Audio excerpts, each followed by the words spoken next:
Ito po yung itsura ng ating piggery farm ngayon after nung bagyo. Ayun, puro de lamaw ang tubig. Kanina mataas ang tubig dito, kaya pinagbubutasan ko yung mga pader na yan para lumabas ang tubig. Hindi ko na lang na-videohan kanina at napakalakas ng ulan. Ay, sa akin cellphone ay masisira.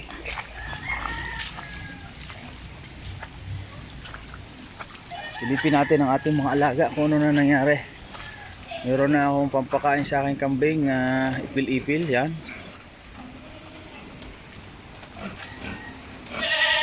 O yun. Okay naman sila. Ayan. Alright.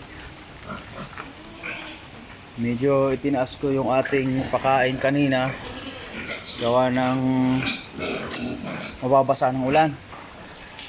Itong aking dalawang alagang bower, oh. Ano? Okay pa kayo? Very good. Very good. Ito aking mga alagang baboy. Mamaya natin lilinisin yung kanilang sahig. Okay naman sila. Hindi naman sila nababasa. Wala pa rin kuryente hanggang ngayon. At itong aking labing isang ito ay malalaki na, oh. Nasa 30 kilos na ang isa nito. Sarap na naman ang tulog nila. Malilinis ko lang kanina. Meron na naman tayong lilinisin. So bali ito po yung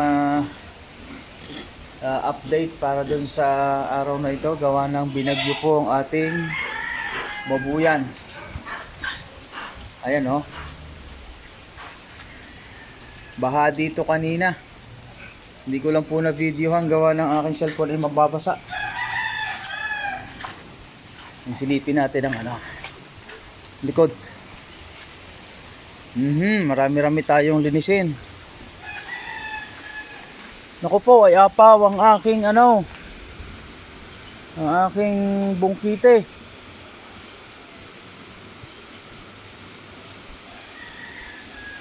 Umapaw na. Sus ko po, kailangan natin itong ayusin. Silipin natin yung baha sa likod. Laki ng tubig, oh.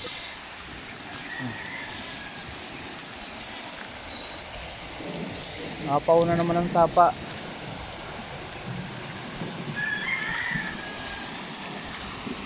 Kailangan magawa natin ang paraan itong bungkite na ito.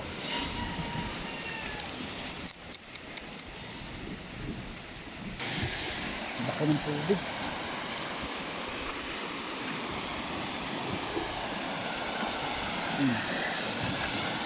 Yan ang sitwasyon ng sapa ngayon.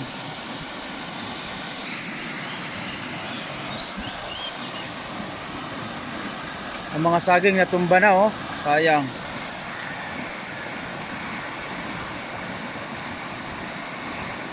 Sayang.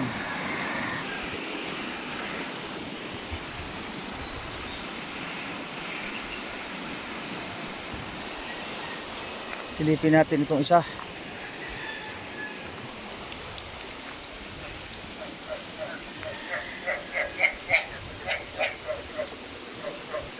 Mga palaka dito.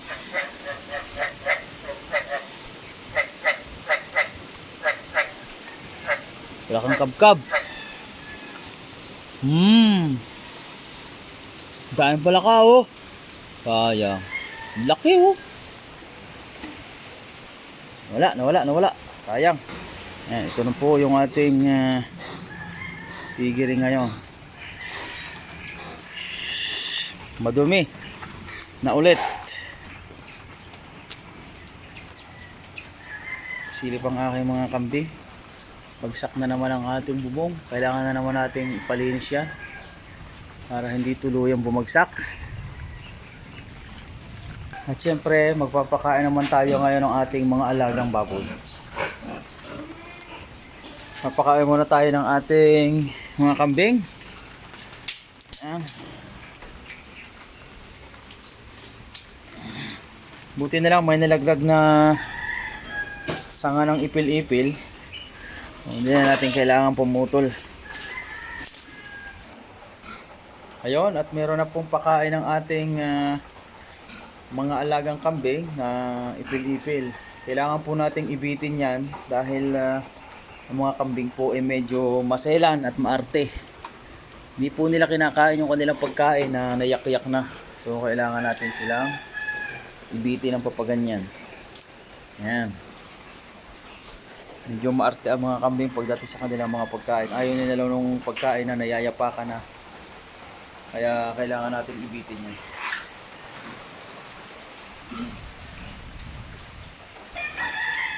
Kailangan pala natin maglagay ng vitamins ngayon sa ating tubig kasi maulan. So kailangan nila ng extra protection. So ito, meron na po tayong tinimplang vitamins nila. Multivitamins, amino acids. Yan, electrolytes. Yan, ito po yung aking ginagamit na vitamins ng mga baboy. Multivitamins. Yan. Ito. Yan, multivitamins, amino acids, electrolytes. Dahil malaki po yung ating bulyo, so naglagay po ako ng 5 kutsarita at ating tinunaw dito sa lagayan natin ng tubig. Atin na po itong ihahalo dito. Yan, para meron silang protection laban sa mga sakit. Ayun, tara po at atin na pong papakainin ang ating mga alagang baboy. Atin na pong tatakala ng ating mga alagang baboy.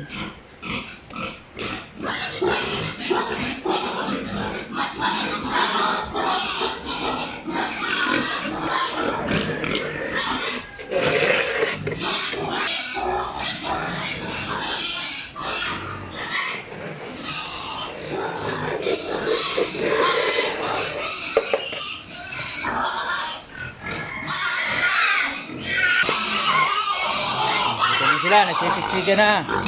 Dito.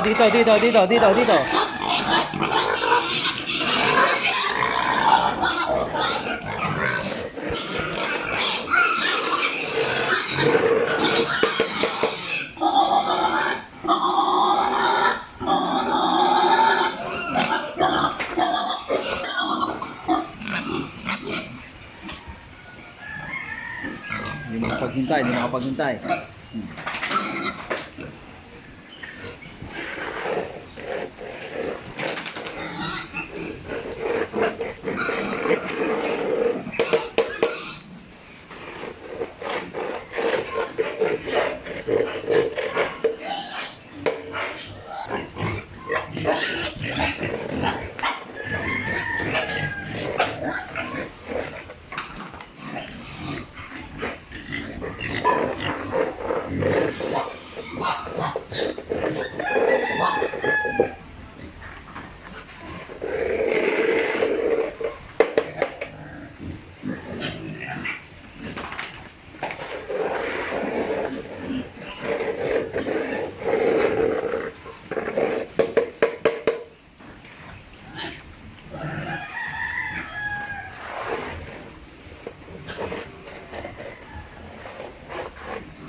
Alright, yan.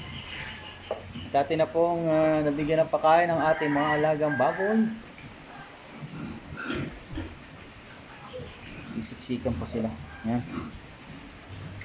Sana naman hindi sila tamaan ng sakit ngayong tag-ulan.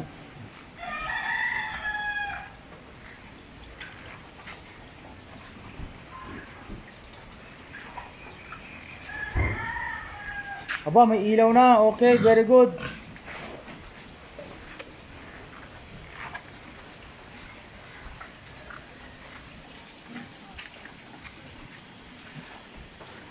Salamat naman at nagkailaw na. Ayun, oh. So mamaya, bago ako umalis, pagkatapos nitong pakainin, kailangan ko muna maglinis ulit ng ating sahig. Dapat malinis to dahil basa ang ating sahig. So magkakalat sila masyado, mabibikit sa kanilang katawan at mahihirapan naman tayo maglinis, magpaligo niya.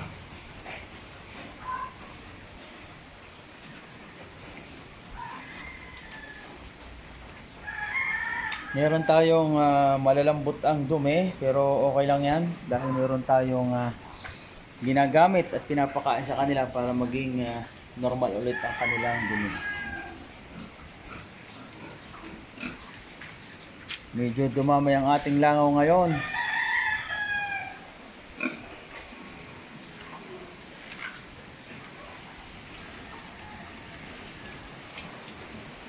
Ayan, no? Masisigla silang kumain. Sab-sab. Sab-sab. Nasab. Mag-iisang buwan na po ito sa akin. Itong mga alaga kong huling nakukuhang ito sa aking kumpare. Ayan, mga nasa, nung kinuha ko po ito, nasa 15 to 20 kilos ang mga ito. Pero ngayon, wala pa isang buwan, nasa 30 na ito. Nasa 30 kilos na at halos panapanabay ang kanilang mga paglaki. Ayan.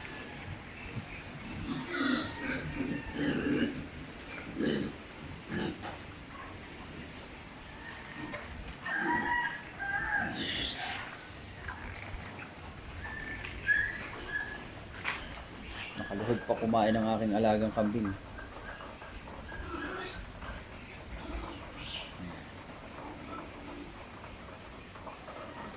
Pinapakain din natin ng kaunting feeds ang ating kambing dahil maganda po yan sa kanila.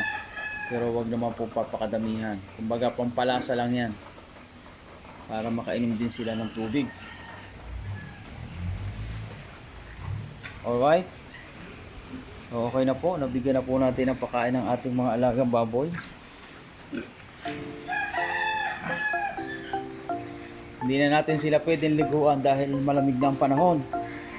So, kailangan lang natin linisin ang kanilang sahig. Ayan, maraming salamat po mga kabons, mga ka-farmers sa pagsubaybay. At kung meron po kayong mga suggestion at suggestion ng mga tips para po sa pag-aalaga ng baboy, pwede po kayong mag-comment.